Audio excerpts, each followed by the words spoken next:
What's fascinating is the very first time she went there, she visited a group called the Achwar Nation or Achwar tribe. And we visited them and also the Sapra tribe. And they're both dreaming cultures, which means that they'll wake up every morning and they'll share their dreams with their family or even the community or a bigger group of the community if it's something really, really important.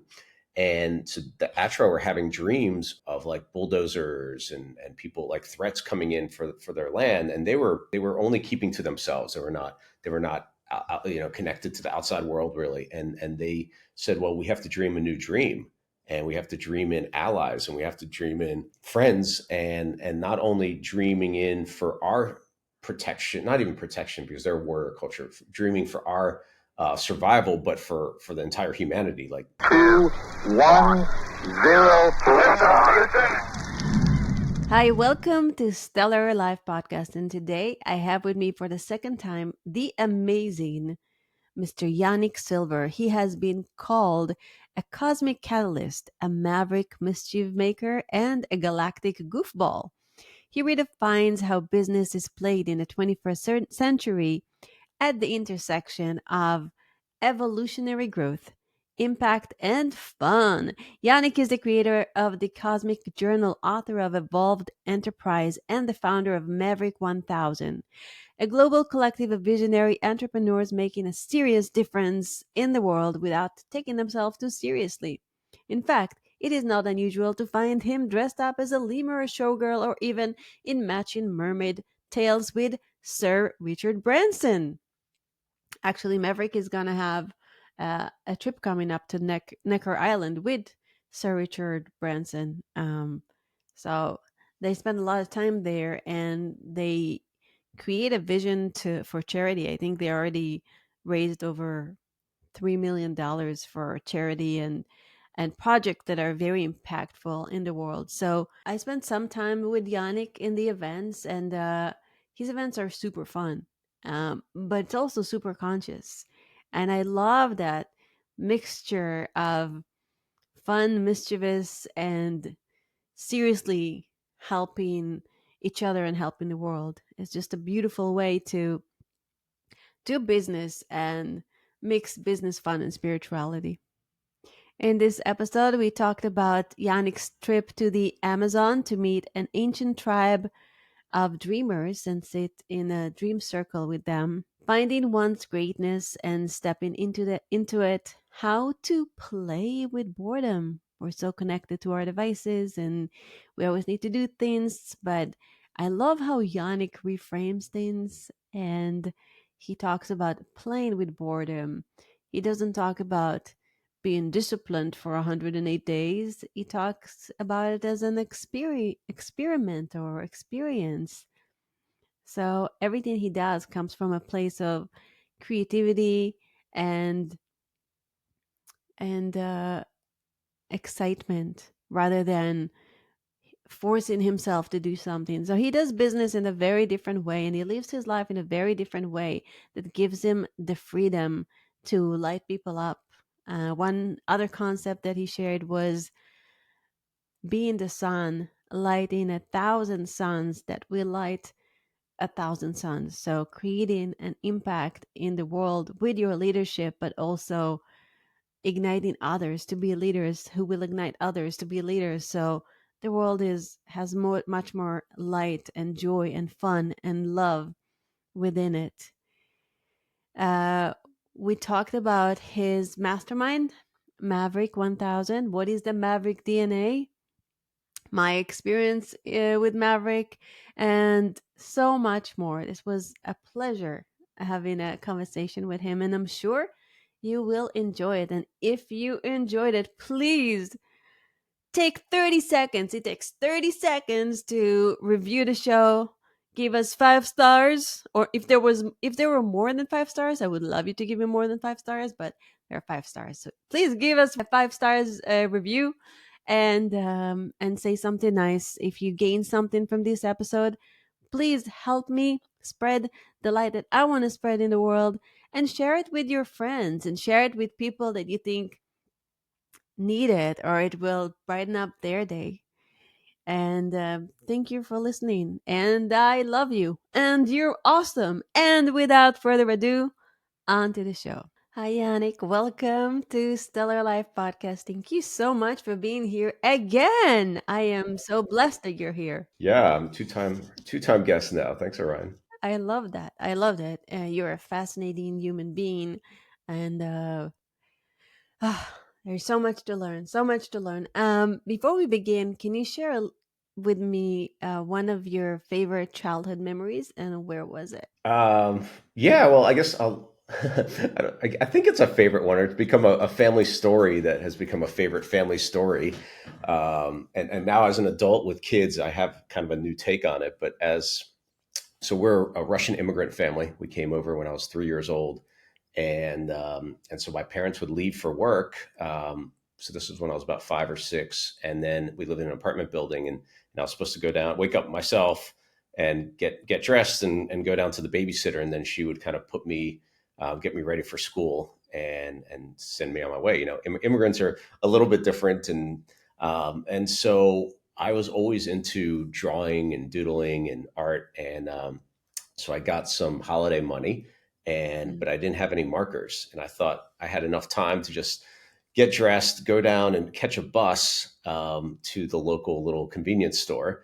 Um, like CVS now. And I walk in by myself. I got on the right bus, got paid for my markers. Might have bought some paper too, but I definitely got markers. And then I got out and I'm like, ooh, I don't know what bus to take get home. So I asked somebody. We lived on 16th Street, but 16th Street is a very long street. Most of it's in DC, and we were on a little bit of it in the Maryland side. And so I asked someone, and they're like, "Oh, here you go." And I got on the bus, and I literally, came to the last bus stop, and the bus driver's like, "All right, kid, last stop." And I'm like, "This is definitely not my home."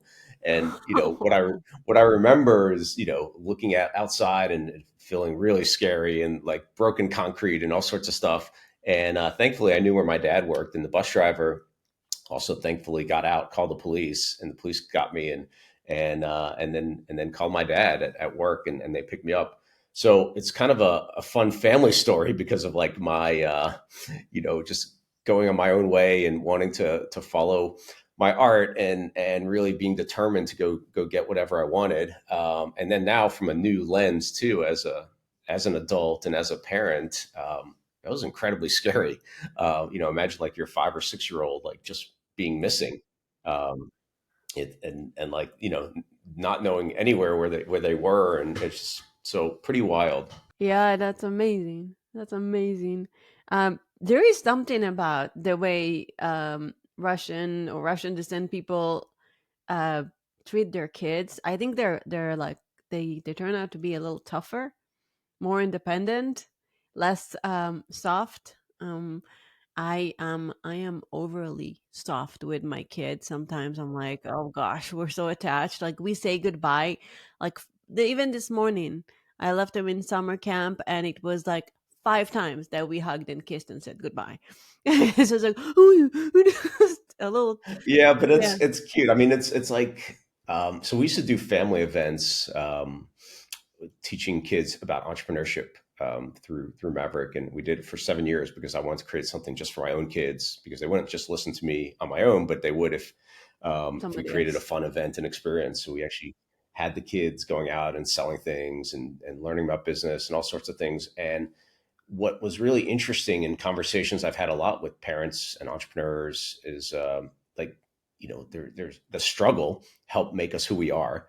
And then a lot of times we also want to take away that struggle for our kids. And there's this balance, because it creates, sometimes if you create too much struggle, then it creates resentment. If you don't have Right. enough struggle, then it just creates, like you said, maybe soft or entitled kids. And so Mhm. there's definitely this interesting balance that each parent, each person has to really figure out on their own. Yeah, and also I found out that in my life, I really like people that are like Russian descent or Ukrainian, because I don't know, there's something about their intensity and how straightforward they are that I really love. And I in my life, I had a lot of friendships that were really close with, I don't know, this type of energy. I really like it. Maybe it's something that is in me that I acknowledge. Well, I learned about that, and what I learned, yeah, our culture is definitely very direct, and it comes from really the war, essentially, World War II, where you had to be incredibly direct because there wasn't time for anything else. And so, like my father, he'd walk in. I don't know. Now I see him and he'll walk into like a store and he's like, "What do you have here? Nothing? Okay, bye." I'm like, you can't do that. He's like, "Why? They don't have what I want." It saves a lot of time. Actually, it's so much more efficient. It is, but it can also come across as rude, and because we're so used to whatever. But I don't know. I think I'm kind of a bridge. Probably I don't know. Maybe more American than Russian. Yeah, my sister actually had training in her company that worked with Israel in the US, and they were trained how to write emails for Americans where an Israeli will probably write a one-liner like, "Hey, did you do this job? Is it ready?" And then the American way is like, "Hey, Mr. Jones, how are you doing? I hope your day is lovely and you ate a great breakfast. Blah, blah, blah, blah, blah content. Thank you very much. See you later. I love you. Your wife is amazing. Love, John." I don't know. No, like regards. Yeah, but somewhere in there is what they actually wanted, but they're even like hinting at it and not. Yes, yes. And I had my own process of becoming a bridge for myself here. I used to live in New York, and my friend took me to an art gallery, and I was like, "Oh my god, this art is horrible!" And she's like, "Shh, listen to me. This is how you do it. We walk around." You really held my hand. She's like, "You look at it, you nod, and you say." "Oh, interesting." And I'm like, "Okay. Oh, interesting." Yeah. Well, I'd be interested, from you and what you thought about it, because if we're not direct, and I have, I think this is something I can continue working on. It's fascinating that you bring this up, but I think when we keep something in, then it affects us. Yes. Affects us in our body. It affects us somewhere because now we're repressing, we're suppressing. So it's going to come out somewhere else. Yes. Yeah, I had a problem with one assistant in my child's classroom. I'm not gonna get into details. And I was holding off from talking to her for like 3 weeks. And then eventually I thought to myself, listen, you can be nice and proper, or you can stand up for your son and make sure that he's okay and have the uncomfortable conversation. So I actually listened to someone who was talking about communication skills, and they gave a really good advice that when you're coming and you're saying something difficult, you come and you say, "Hey, I know this might sound a little awkward. I have no intention of hurting you, and I hope you understand." You kind of put it in context that is more respectful for the person, so it lands softer rather than coming with, because I was charged, and from my life experience, I learned not to talk to people when I'm charged, because then I'm very straightforward and I have a lot to say. So for me, it was actually good to wait, and there was also a break, like a little vacation in between. So it was good for me to take a deep breath and figure out exactly how I was going to do it. But next time, I'm not going to wait so long, and I'm just not going to have the conversation, because I have to stand for what I believe in, and I have to be strong for myself and for my son. Right. And what you just said is really powerful. I talk a lot. I try and talk this to my kids, but they don't always hear it. But this idea of like a gap between stimulus and response, and so it's like it's like the more we can create that gap of what something happens, we don't have to react right away. We can take it in, and then decide how do we want to actually react in a way that is our full way of being. And I also find that the more I'm in my heart, the better this message is going to land. And it's like, I don't really get angry or too worked up very often, but having difficult conversations I will avoid sometimes. But I do find that if I'm my heart, then it's fine. It's not, it's still going to be maybe a difficult conversation, but it's a lot better than waiting weeks, years, whatever it's going to be. And also they're worse in your mind than they are actually, when you have them. Yes, absolutely. Can you share a bit about your last travel to the Amazons and what happened there? Yeah, so really powerful. I've been wanting to go into the Amazon for maybe 10 years since I heard about it. We help support a nonprofit called Pachamama Alliance, and I really love the work that they do. It was founded by or co-founded by one of my friends, Lynn Twist, and you have to look up her story. She's amazing, and the way that she even got involved with the Amazon was really incredible, and definitely synchronistic, incredibly destiny filled. But so what they've been doing is helping indigenous cultures and nations really get more sovereignty of their land Nice. there, and so protecting from in the sacred headwaters of the Amazon, protecting from oil companies and timber and other sort of threats to the land there. And what's fascinating is the very first time she went there.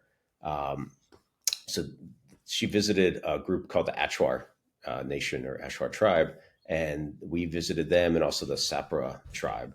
And they're both dreaming cultures, which means that they'll wake up every morning and they'll share their dreams with their family or even the community or a bigger group of the community if it's something really, really important. And so the Achwar were having dreams of like bulldozers and people like threats coming in for their land, and they were very they were only keeping to themselves. They were not connected to the outside world really. And they said, well, we have to dream a new dream, and we have to dream in allies, and we have to dream in uh, friends, and not only dreaming in for our protection, not even protection because they're a warrior culture, dreaming for our survival, but for the entire humanity. Like they're coming. Their humanity survival is wrapped up with our survival and thriving, and the land thriving. And so that's how Lynn got the call to connect with the Echar along with her husband and a guy named Bill Perkins. So it came like in dream time as well, and envisioning, and it was just really powerful.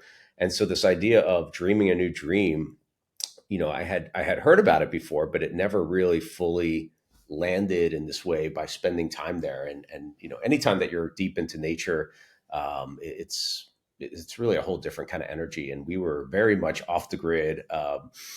Took like little planes and canoes and another little plane to get deep into the Ecuadorian rainforest and to meet the Separa tribe and the Achwa tribe.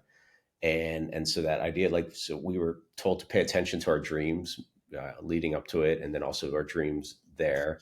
And we had a dream ceremony with one of the shamans where everyone shared their dreams, and one woman there shared her dream, and he's like, this is not a good dream, and like we need to change the dream. And we could just see right away what they did. It was like this whole little cleansing process and what was happening. And but it really got me reconsidering even more what. So I did a darkness retreat about 7 months ago for my 50th birthday, and one of the things that came up was what are you for, not against, right? Like so many people are fighting against something, which only creates more of that fight and that opposition. But what are you for? And so that's that same energy of dreaming a new dream. So we all want to see a world that works for everyone. That we can everyone can thrive, humanity can thrive, all the animals, all the plant life, like everything on earth can really thrive. And so that's dreaming the new dream. And like how do you truly lean into that? And it's not from fighting against the old system. It's creating something that you want to see that's better for everyone or everything. So you dream a dream while you are asleep, but you can change it when you're conscious and kind of like guide your astral body to be more empowered within a new dream. Well, they didn't get into that. I mean, they do some work in dream time, but it's really about the dream that you hold in your heart during waking time too, right? So it's like what is that dream, and then how do we change that dream of maybe just consumerism and more and more and more to a dream that that we have sufficiency, and that we have more than enough to give, and a dream. Like for me, I call it, the great re-remembering. And it's this idea of really re-remembering who we truly are, what our gifts are, and then those gifts are part of this cosmic mosaic and this puzzle that we all have a piece of for the world that we all want to build and bring together. It's also fascinating too because spending time with those nations, the way they look at nature is not separate. It's not like us and nature. Like it's all interconnected. It's not humans or even higher than nature. It's like that's their relatives, and it's so fascinating. We went out into the forest and we saw a 500-year-old kapok tree, and the kapok tree looks like it has these big, huge roots that spread much more horizontally than down deep vertically, and it looks like the avatar tree. The big like threads that come down and they have all these vines, and so they're like, this is grandfather, and they thought of it as the grandfather of the forest and the shaman of the forest, and bring respect and reverence for grandfather, and then they had us do a tobacco ceremony there, and then giving us also about 10-15 minutes to just sit and meditate, and it was just so powerful. That connection, like they're so interconnected with nature, and then I asked if I could spend the night there, and me and one of my friends spent the night there, and they're like, "Yeah, sure, it would be very possible." And then two of the guys went with us, and they were so happy because they'd never spent the night there with the grandfather tree, and I was getting eaten alive by these bugs, but it was worth it. But it was incredible. It sounds incredible. I actually attended a dream circle like a week ago. Never been to a dream circle, and they just spoke about dreams. It wasn't anything that I didn't know, but it was really nice to sit in circle with other women and talk about it. And in Jewish mysticism, they say that the dream that you dream will actually manifest through your interpretation of the dream. So if there is a bad dream of death or something evil, you always uh, interpret it really, really well. Like if it's a death, that means that you're gonna have a long life. If it's a loss of money, it means you're gonna be extremely rich.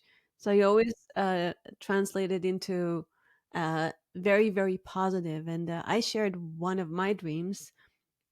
I had a really vivid dream a few months ago.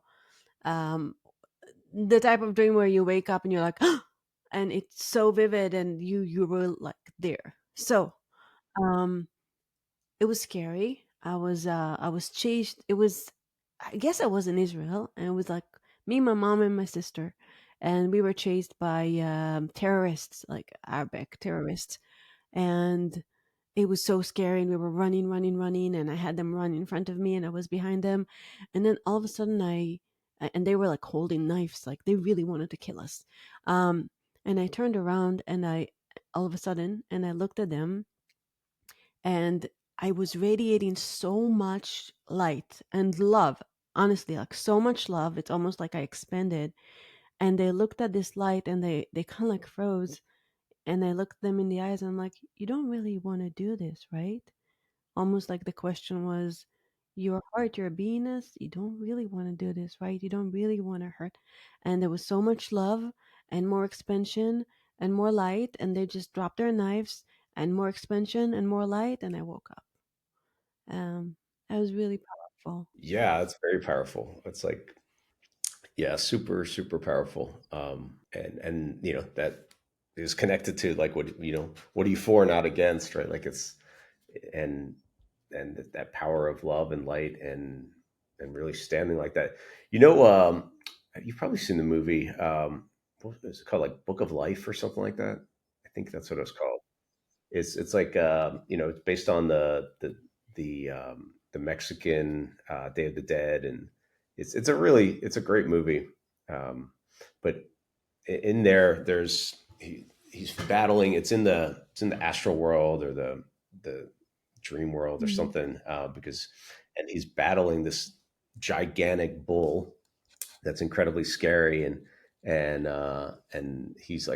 comes from a family of Nice. bullfighters, and so they're supposed to fight the bull, but he's like, no, I'm just gonna sing. He has a guitar and he's singing and singing with love, and then this, the Toro just like kind of collapses. Oh, how beautiful. Yeah, yeah, definitely watch it. Yes, I will. Thank you.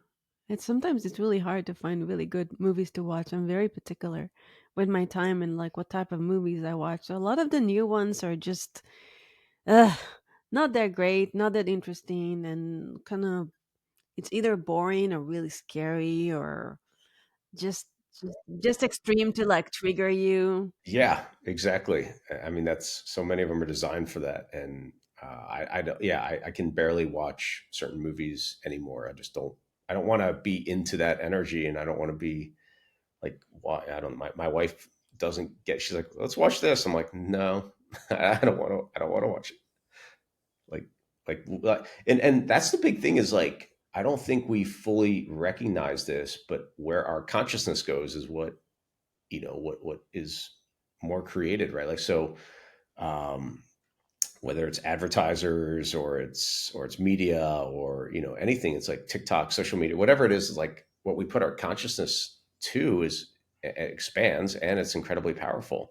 So when I'm not fully intentional, I could just like kind of scroll through Instagram or whatever, and I'm like, oh my god, I just had an hour and I did pretty much nothing. Yes. But when you're really intentional with your consciousness, then you pay more attention to what you want to what you want to have that focus on. How do you build this intentionality?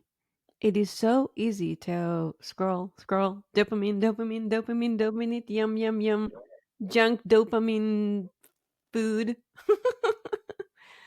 How do you stop that? How do what do you do intentionally to rewire your brain so you can be in your creative zone? And how do you get into your creative zone? You are extremely creative. Like you're one of the most creative people I know. So how do you do that? Well, number one is I have to put limits. I have these little things on my phone where you kind of trick yourself. I forgot what it is, but you can set like time limits for certain apps, and then it'll like tell you like, okay, you hit that time limit. Do you want to continue or not? So at least you put like a little bit of a barrier, or at least a little bit of like it's like, oh, what's going on? I also will hide my apps sometimes so they're not on the main screen. And I also I like playing with quote unquote boredom, right? Like it's like so many times we're like, all right, the natural reaction is habitually we're just going to grab for our phone if we're standing in a line or we're doing something, and so more and more I'll be like, all right, well, let me just sit here and see, observe something or tune into something else. And so the more you can do that, I think the better. As far as the creativity, um, that requires time away from digital devices for sure, unless your creativity is on a digital device. But then I'd even like not have it connected to the internet or do other things. I mean, even simple things like I put on my do not disturb on my phone, Hmm. um, and just simple things like that. But you really do need time away, especially from devices, again, unless your creativity is on your device in some way. With that's where it makes it really hard because it's so interconnected. Right. But just taking time, well, every morning and every evening, I'll meditate and connect in that mindful way about just taking that moment to set or reset. Um, and then sometimes bigger times, like usually it's like once or twice a year are bigger moments, like the trip to the Amazon, and then the year before I went into the Costa Rican jungle and lived with the Bribri tribe, which is another amazing indigenous tribe that's connected to cacao. And then I had the darkness retreat this year. But so if I can do at least one big reset every single year, that's really powerful. And the more or you can just be away from your device. I don't know what else to say there. And then also for the creativity part, one of my favorite things to do there is to just allow yourself to just create for yourself. So like an audience of one, like just whatever you want to create. And then I also like the way one of my favorite creations was done, this cosmic journal, this thing. It came from 108 days of drawing every single day and writing. And so I started it as just like an art project for myself, And then I had 108 little check boxes. And then every day, no matter what, I made that commitment that I was going to have a page. And I had no idea what it was going to turn into or what it was going to be. Actually, I didn't even think I'd publish it. But it was just something so powerful just for yourself. That creativity, I think, really just works for all parts of our lives if we can add a little bit of that creativity to what we're doing. Yes. Yes. Oh my God. Like just from the little that you said, I have so many questions. So let's start with the first one. Actually, it's more of a statement. I love what you said about playing with boredom, and I'm going to take it on because I think it's amazing. I noticed myself where there are moments of boredom. I was like, okay, what am I doing now? So just taking that moment of like, okay, I am playing with boredom, and I'm an Aries, so the word play is a great word for me. I like playing. I like playing a lot. I do a lot of goofy stuff with my little one, and I'm actually when I'm very open, I'm quite funny, and I do a lot of funny things. My husband is so sometimes quite stoic. We're like very yin and yang, and I'll do or say something really like over the top and go crazy in the car, and he just like look at me and kind of like smile a little smile. That's funny. Um, so yes, I love the idea of playing with boredom, and as you were talking about, I'm taking time in the moment to meditate, and a lot of people say that, and I'm just like, freak, I have no time in the morning. The first thing I do in the morning is like hang out with my little one, and then I said, one second, Orion, stop with all this BS excuses. I actually came to the conclusion that even if I take 30 seconds to think about what's my intention for just this morning. Oh, be calm with your son and send him a lot of love and be really nice to your husband this morning, and everything's going to work out. Just that, those 30 seconds of grounding of what do I want, how do I want to show up, can change the trajectory of the whole day for me. So it's sometimes you don't even like need to sit in meditation and have a serious practice or do like an hour long of like very intense breath work to get to different dimensions just to like be a good person throughout the day, right? Yeah. Well, let me talk about that for a moment because I do think so many of us get into I don't know, shame or just frustration or the comparison and like, oh, well, I didn't do 20 minutes or, I didn't do it right. Or like you just said, 30 seconds.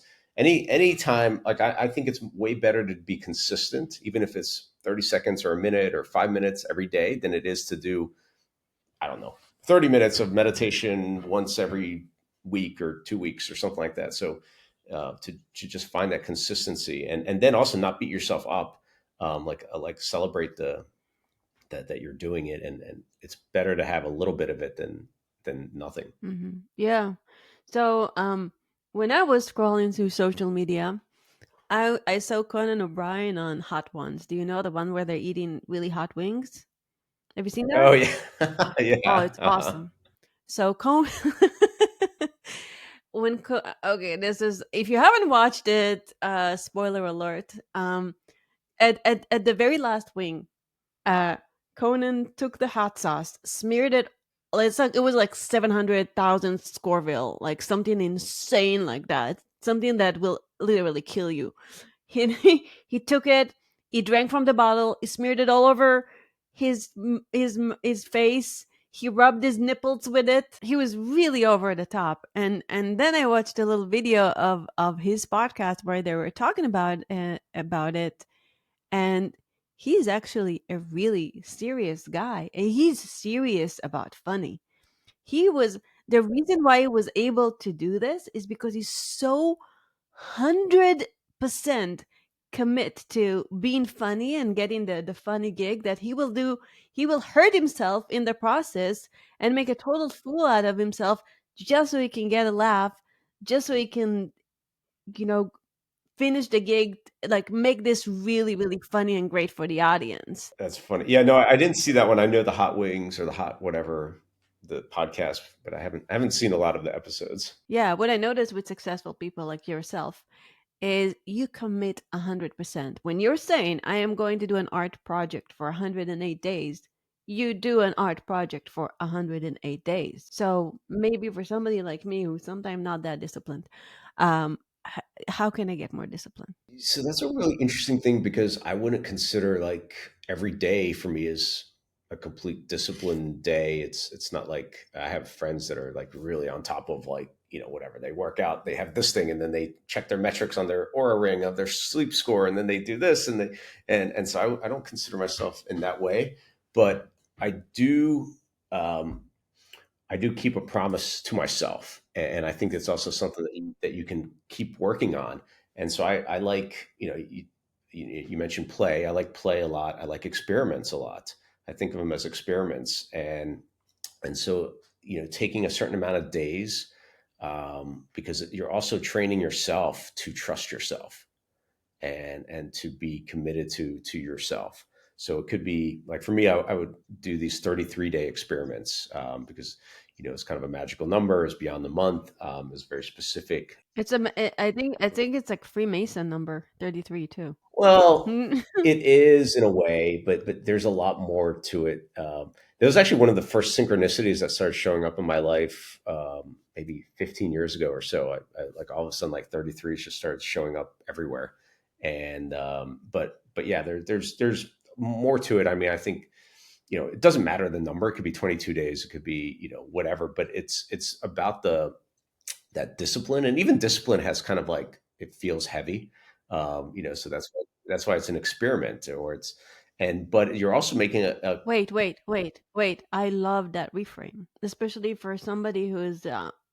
I'm also very highly creative. I'm good at drawing, at kind of good at not drawing, like painting, and singing and dancing and being like a little MacGyver and create little things that.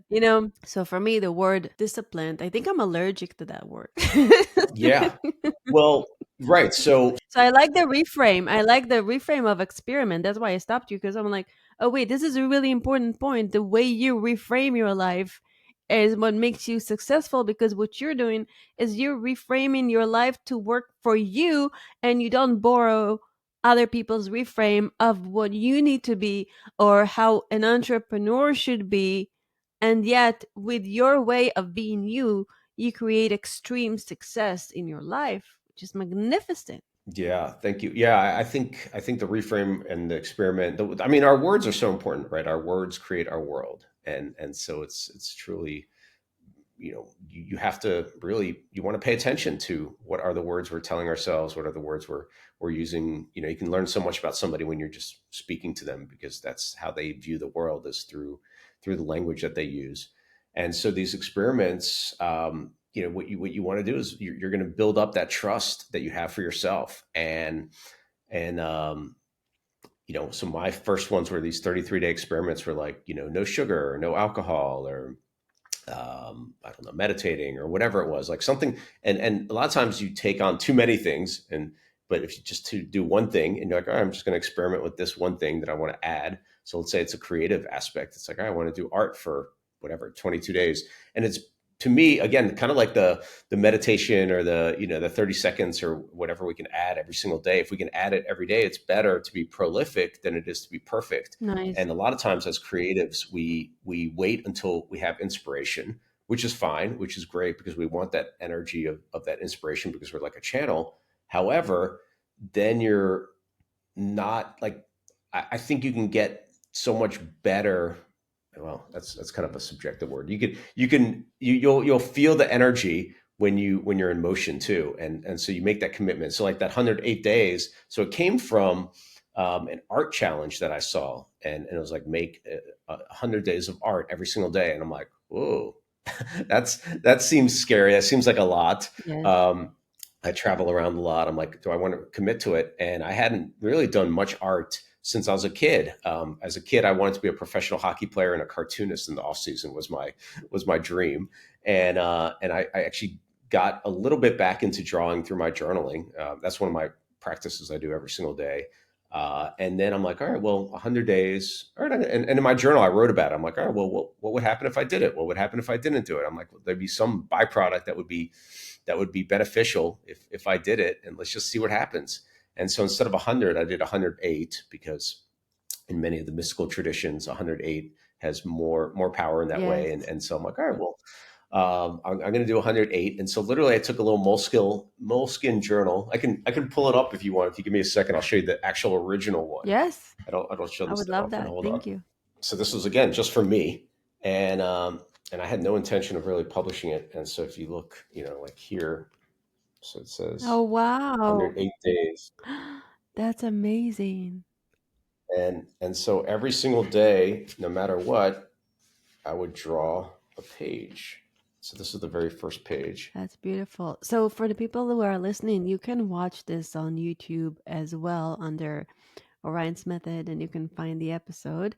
And what Yannick is showing is super cute checklist of 108 days that he created, and some photos from his beautiful cosmic journal. Right. So there was never like an intention to fully. It was just for me, and then when I finished it, well, actually, before I finished it, it started like, the first couple ones were good, but then I'm like, oh, this is getting really really good. And like a lot of times, I wouldn't have no idea what I would draw. I would just sit, meditate, and then whatever came through me would come through me, and then it started working like an oracle. And I'd Mm, be like, all right, what message do I need? So nice. we can actually play with the very original Cosmic Journal, and we can flip it open. Mhm. And let's see what. All right, here we go. So this is the page. Oh, It's a long one. I won't read all of it, but it's uh, it's actually inspired by this artist named Scott Froschauer, and he does these amazing signs, like typical signs like you would see. So this is a picture of a what the heck is this? It's like a do not enter sign, right. and so it says celebrate mistakes, and so it says sometimes the hardest part for an oh, this is funny. Sometimes the hardest part for an artist is making that first mark or brushstroke. Staring at the blank page or blank canvas is sometimes terrifying because of the fear of making a mistake. We're all artists of our lives, so we need to remove that critic from our heads, looking over our shoulders. You've heard that little voice saying, is that going to work? What if we look stupid? Now you screwed up. You should have used pencil first. Did you spell check? Uh-oh, what if someone has a better version? That doesn't even look like a whatever. Is this really good enough to get out there? Shouldn't I wait until I think about this more? If you screw up this presentation, it'll really cost you, etc., etc., etc. So it says, anytime I'm writing or drawing or creating in any way, I turn off that part of my analytical mind. I go back later and edit or think more through an idea, but you cannot create and critique at the same time. So that's a huge one. So you can't, it's almost like driving with your foot on the gas and the brakes. So it says, drawing has given me a new lens to look at mistakes. I see them as gifts. What else can I make them into? How else does it work better? One quote was totally miswritten, and I turned it into a bigger implication than I could have if I planned it that way. Mistakes need another name. We get scared to act or do because we're afraid of not succeeding or being perfect. What if mistakes were feedback? More like guardrails steering you towards your true path. So that's like a little bit from that page. So that seems pretty perfect. So celebrate mistakes. Yes, it's perfect. We were just talking about it. And my mom sometimes she has those like nuggets of wisdom that she shares with me in a very simple way, and she just says, you know, even if it's not perfect, it's perfect. And I love that. Yeah, that's a good one. I like that. Yeah, even if it's not perfect, it's perfect. And it really, that, again, it's a reframe, or it's just a way of tuning into what do we want, kind of like what you talked about with the dreams, right? The Israeli mysticism way of looking at the dreams, of being like, all right, how do you interpret it? Because there's facts, there's a factual thing that happened, and then there's your meaning that you give to it. And we are all meaning making machines as humans.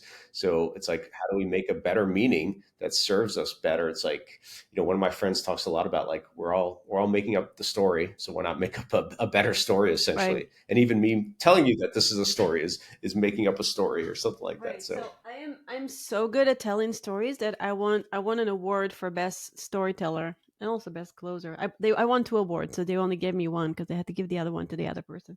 Um, but I'm really good at telling stories, and you know how many stories I tell myself in my head, and I have to catch myself like, can you stop? Like, I just like my life to be a little more exciting and dramatic. So I tell a lot of stories. So this is a great point to remember, because we are a meaning making machine. And if two people will look at one thing from two different angles, they will interpret their reality in a different way. And if two people experience the same event, they will interpret it completely different. One will love it, one will hate it. So yes, I 1000%.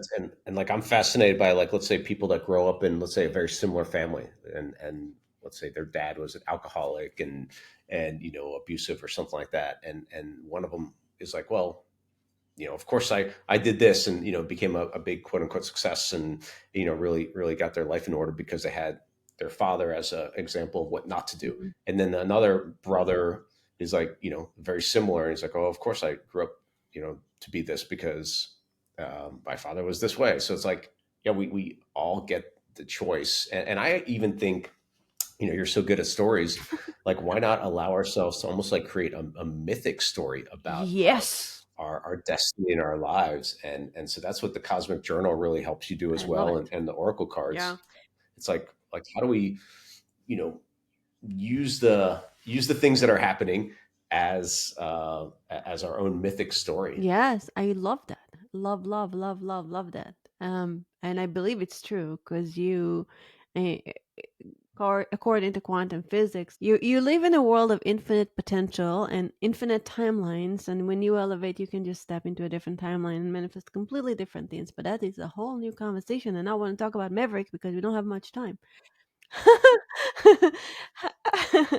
How did you dream about Maverick? And what is that? Maverick 1000. Yeah, so it's a group that so I came from the digital marketing world way back. I started in 2000, and like I have a lot of friends that have had very similar stories where they are successful, work successful, and then they're like, okay, well, whatever this was is not what I truly wanted fully. It's like, and so for me, it was about, I don't know, 16 or 17 years ago now, maybe longer, where I had this like just realization. I call it the cosmic alarm clock, Oh wait, and wait. there's You this mean cosmic you alarm mean clock. this one? You mean this Yeah, alarm clock exactly. that I'm holding in my hand? That I really, my son loves this one so much, and he's got this like interesting idea. It's on the shelf in the master bedroom, and then he always takes it from the shelf and put it like near my ear. And I woke up a few nights hearing like tick tick tick. I'm like, what is this? Is there somebody in the room? Oh, it's that clock again. He always, I don't know, somehow he likes when this clock is near me. I think it's really cute. uh, has he ever made it actually go off and ring? You know what I actually wanted to do something really clever where it's gonna ring in the middle of our interview, and I'll be like, "Oh, here's the cosmic alarm clock," but it didn't ring. I don't know why, but it's great. We like it. I got it when I was in the Maverick trip in Belize. No, wait, no. So I went to two Maverick events. One was in Belize, Yeah, this was the astral Asheville. one, the Yes, cosmic palooza. I went to the horseshoe farm, and that was magical and beautiful. And thank you for that. It was amazing. It was exactly what I needed in my life at that moment. It was so fun. And you guys are amazing. And it was your birthday. And we had lunch with like Russian food and Russian theme, which was so fun and funny and phenomenal. And we had like a Burning Man like type of party. And I don't know, kind of it is was like your events are amazing. You and you have Sophia. She's your cousin, Sophia. She's my cousin, yeah, and our moms are identical twins, so we're more like brother sister. Oh yeah, so you guys create us phenomenal events. But I'm ahead of myself. Talk to me about Maverick. Yeah, no, but it's all connected. So it's all, so this cosmic alarm clock was a simple question, which was, "Am I happy? Would I be happy doing what I'm doing 10 years from now?" And on the outside, looking at it, everything was successful, making a lot of money, helping a lot of people. But I was like, yeah, I don't feel like this is my ultimate, what it could be. And so then in my journal, I'd be like, all right, well, what would make me happy? And it was like these three interconnected circles, so a Venn diagram. And originally it was a happy face, a heart, and a dollar sign. And I'm like, okay, make more money, have more fun, give more back was the sort of theme or process for Maverick. And that dollar sign has since changed to a tree to represent growth. So how do we grow ourselves, grow our business, make a difference in the world? So impact, and then have more fun together. So growth, impact, and fun. And so that's really been the essence for Maverick for the last I don't know, whatever it's been, 16 years or so.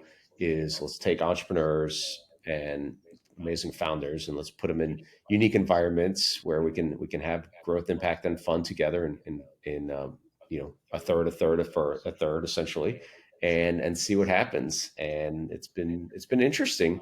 Um, and so I think of it as the so I know we don't have that much time, but I'll give you like the quick version of it, which was all right. I'm like, okay, this is it. I feel like this is the This thing. is And it. then the very first, yeah, Da-na-na-na-na. Did you have that music in the yeah, and background? then the This is first it. trip. And like all of a sudden, disco ball. So the first trip, we lost $40,000. I'm like, oh, it's okay. It's an investment because it's a whole different thing. And then after about $400,000, my wife's like, well, what are you doing? And I'm like, I don't know.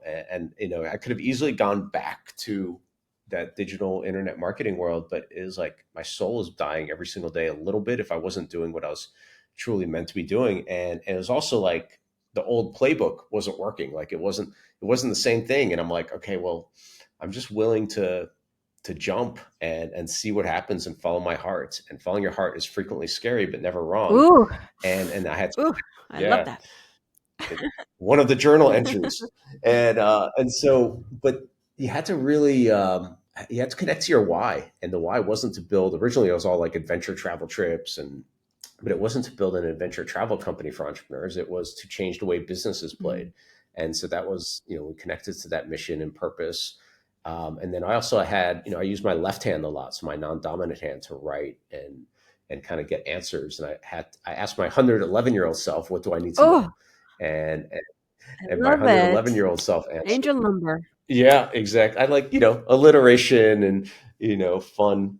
So that's one of the cards in the Oracle deck, is to connect with your 111-year-old self. And so I asked, and I wrote with my left hand, I wrote, um, light 1,000 suns who each have the potential to light another 1,000 suns.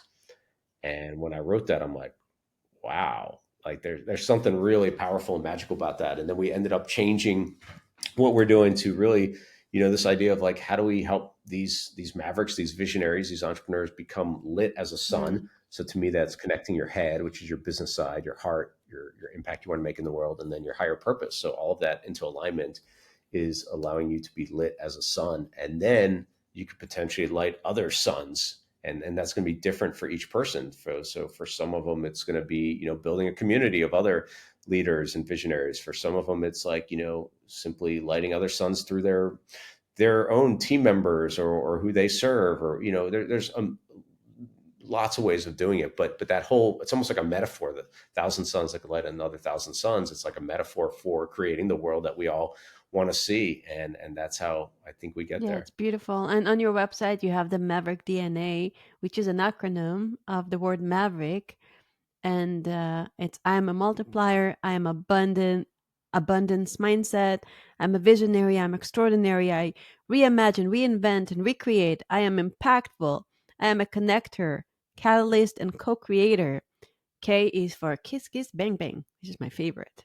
What does that mean? Well, like having some fun, Yes. and just, being irreverent, and just, we talk about like working on serious issues, but not taking ourselves too seriously. Nice. Yes, yes, definitely, definitely. So much fun. You have like your events are the most fun events, and they're beautiful. And the people that come to Maverick are very awesome, and they're successful, and they're kind, and they're loving, and they're fun, and it's just a phenomenal group of people that you co-created, I guess, with your divine guidance. Before we say goodbye for now, first I want to say thank you. You are phenomenal. What are your three top tips to living a stellar life? And where can people find you? Oh, 3 tips to live a stellar life. Well, I think let's connect to what we talked about. Following your heart is frequently scary, but never wrong. So I think that would be one of the tips for sure. Um, and the like following that energy, I've just, realized more and more, like whatever lights us up. And a lot of times what lights us up is not going to logically make sense.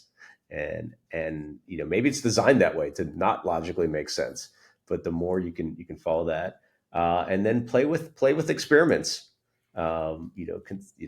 Think about, your stellar life is a work in progress. So don't beat yourself up. Play with these experiments, whatever number of days that you want to do with them, and especially add creativity to the experiments if you can, and see what happens from there. Awesome. And where can people find you? CosmicJournal.com. They can check out the new Cosmic Journal, and of course on Amazon or anything like that. If you're an entrepreneur, that's 7 or 8 figure entrepreneur, Maverick1000.com is that group. And I don't really, I used to blog a little bit more, but maybe I'll start again. But it's Yanik Silver, Yanik Silver.com. But there's a lot of good old articles on there. Beautiful. Yannick, thank you so, so much. This was so much fun. Thank you. Thanks, Orion. Yeah, it's definitely fun. Thank you. Yes. And thank you, listeners. Remember to follow your heart. It is frequently scary, but never wrong. Follow what lights you up, even when it's not logical at all. And play with experiments and be kind and loving to yourself and have a stellar life. This is Orion. Till next time.